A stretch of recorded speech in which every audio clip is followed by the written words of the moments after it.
ಒಂದೇ ಈಗ D K Shivakumar ಅವರು ಇದನ್ನ ಇಂಪ್ಲಿಮೆಂಟ್ ಮಾಡ್ತೀವಿ ಅಂತ ಒಪ್ಕೊಂಡಿದ್ದಾರೆ. ಪಿ ಜಿ ರಾಮ್ಜಿನ ನಾವು ಮಾಡ್ತೀವಿ ಅಂತ ಮುಂದೆ ಬಂದಿದ್ದಾರೆ, ಅವ್ರು ಮಾಡ್ತಿದ್ದಾರೆ. ಸೊ ಈಗ ಈ ಯಾವಾಗ್ಲೂ ರಾಜ್ಯ ಕೇಂದ್ರ ಅಂದ್ರೆ ಸಂಘರ್ಷ ಅಂತಾನೆ ಹೋಗ್ಬೇಕಾ, ಅಥವಾ ನಮ್ ಸೋಮಣ್ಣ ಅವರಂತವ್ರು ಇರುವಾಗ ಸೌಹಾರ್ದಯುತವಾಗಿ ಹೋಗ್ಬೋದಲ್ವಾ?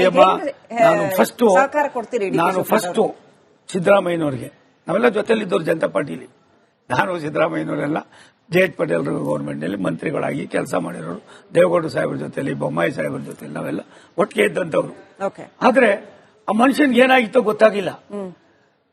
ಎರಡನೇ ಬಾರಿಗೆ ಮುಖ್ಯಮಂತ್ರಿ ಆದ್ಮೇಲೆ ಅವ್ರು ಏನು ಮಾಡಲ್ಲ, ಕರ್ನಾಟಕಕ್ಕೆ ಜೀರೋ. ಆದ್ರೆ ಅವ್ರ ನಡವಳಿಕೆ ಇತ್ತಲ್ಲ, ಬರೀ ಕೇಂದ್ರ ಸರ್ಕಾರನ ಗೋಬೆ ಕೊಡಿಸೋದೇ ಆಯ್ತು. 16 ಬಾರಿ ನಾನು ಜೊತೆಲಿ ಸಿದ್ಧಾಗಿ ಮಾತಾಡಿದ್ದೀವಿ, ಬೇರೆ ಬೇರೆ ಟೈಮ್ನಲ್ಲಿ ಮಾತಾಡಿದೀವಿ, ಏನೆಲ್ಲ ಮಾಡಿದೀವಿ. ಆದ್ರೆ ನನಗೆ ಇವಾಗ ಡಿ ಕೆ ಶಿವಕುಮಾರ್ ನೀವು ಹೇಳಿದ್ರಲ್ಲ, ನಾನು ಅದನ್ನ ಅಪ್ರಿಷಿಯೇಟ್ ಮಾಡ್ತೀನಿ. ನೋಡಿ, ಒಂದು ರಾಜ್ಯ ಸರ್ಕಾರ, ಕೇಂದ್ರ ಸರ್ಕಾರ ಒಂದು ನಾಣ್ಯದ ಎರಡು ಮುಖಗಳಾಗಿ ಕೆಲಸ ಮಾಡಿದ್ರೆ ಏನಾಯ್ತದೆ ಅನ್ನೋದಕ್ಕೆ ನೀವು ತುಮಕೂರ್ಗೆ ಒಂದ್ಸಾರಿ ಬಂದು ನೋಡಿ. ತುಮಕೂರಿನಲ್ಲಿ ನಾವು ರಾಯದುರ್ಗ, ತುಮಕೂರು 30 ವರ್ಷದ ರೈಲ್ವೆ ಯೋಜನೆ. ಆ ರೈಲ್ವೆ ಯೋಜನೆ 30 ವರ್ಷದ ಪುಸ್ತಕದಲ್ಲಿ ಇತ್ತು. ತುಮಕೂರು ದಾವಣಗೆರೆ 192 ಕಿಲೋಮೀಟರ್ ರೈಲ್ವೆ ಯೋಜನೆ. ರಾಜ್ಯ ಸರ್ಕಾರ ಇಸ್ಕೊಡ್ಬೇಕು, ಕೇಂದ್ರ ಸರ್ಕಾರ ಇಸ್ಕೊಡ್ಬೇಕು, ಇವರೇ ಮಾಡಿದ್ರು. ನೀವು ತುಮಕೂರಿಂದ ನೀವು ಅರಸೀಕೆರೆಗೆ ಹೋಗ್ಬೇಕಾದ್ರೆ 33 ಕಡೆ ರೈಲ್ವೆ ಅಂಡರ್ ಪಾಸ್ಗಳು, ಮೇಲ್ಸೇತುವೆಗಳು ಬೇಕಿತ್ತು. 32 ಕಡೆ ಅರಸೀಕೆರೆಯಿಂದ ನೀವು ತುಮಕೂರಿಂದ ಅರಸೀಕೆರೆಗೆ ಹೋಗ್ಬೇಕಾದ್ರೆ ಕೇವಲ 100-120 ಕಿಲೋಮೀಟರ್ಗೆ 30 ಕಡೆ ನಿಂತ್ಕೊಳ್ತಾ ಇದ್ದ ಟ್ರೈನು ಅಂದ್ರೆ ಏನಾಗ್ತಾ ಇತ್ತು ಹೇಳಿ.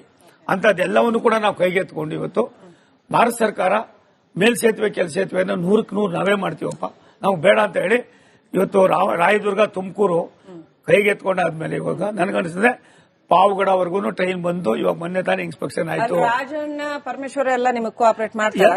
ನೋಡಿ, ನಾನು ರಾಜಣ್ಣವರು, ಪರಮೇಶ್ವರ್ ಅವರು, ನನಗೆ ಅವ್ರು ಮಾಡೋದಿಲ್ಲ ಅಂದ್ರೆ ನಾನು ಬಿಡಬೇಕಲ್ಲ. ನಾನು ಇಷ್ಟೇ ಅವ್ರಿಗೆ ಹೇಳ್ತಾ ಇದ್ದೆ, ಬಟ್ ಸಹಕಾರ ಇದೆ, ಅವರೆಲ್ಲರೂ ಸಹಕಾರ ಇದೆ. ನನಗೆ ರಾಜ್ಯ ಸರ್ಕಾರ ಅನ್ನೋದಕ್ಕಿಂತ ಹೆಚ್ಚಾಗಿ ಜಿಲ್ಲಾ ಆಡಳಿತ, ಜಿಲ್ಲಾ ಉಸ್ತುವಾರಿ ಮಂತ್ರಿಗಳಾದ ಪರಮೇಶ್ವರ್ ಅವರು, ರಾಜಣ್ಣವರು, ಷಡಕ್ಷರಿ ಅವರು, ಶ್ರೀನಿವಾಸ್ ಅವರು, ಇವರೆಲ್ಲ ಇದ್ದಾರೆ. ಪಕ್ಷ ರಾಜಕಾರಣ ಅದಾದ್ಮೇಲೆ ನಾನು ಅದಕ್ಕೆ ಎಲ್ಲರಿಗೂ ಉದಾಹರಣೆ ಕೊಡ್ತಾ ಇದ್ದೆ.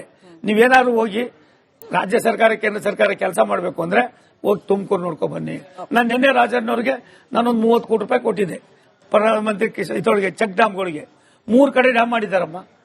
ನನ್ಗನ್ನಿಸ್ತದೆ ಮಳೆ ಬರ್ತಾ ಇದೆ, ಎಷ್ಟು ಚೆನ್ನಾಗಿ ನೀರು ಸ್ಟೋರೇಜ್ ಆಗಿದೆ ಅಂದ್ರೆ ಅಂಡರ್ ಗ್ರೌಂಡ್ ವಾಟರ್ ಎಷ್ಟು ಮಟ್ಟಿಗೆ ಅದಕ್ಕೆ ಇದಾಗ್ತದೆ, ಮತ್ತೆ ರೈತರಿಗೆ ಎಷ್ಟು ಅನುಕೂಲ ಆಯ್ತದೆ. ಇದಕ್ಕೋಸ್ಕರವಾಗಿ ಕೇಂದ್ರ ಸರ್ಕಾರ ದೊಡ್ಡಣ್ಣ ಅಮ್ಮ. ನೀವು ನಮ್ಮ ಜಲಶಕ್ತಿ ಸಚಿವರು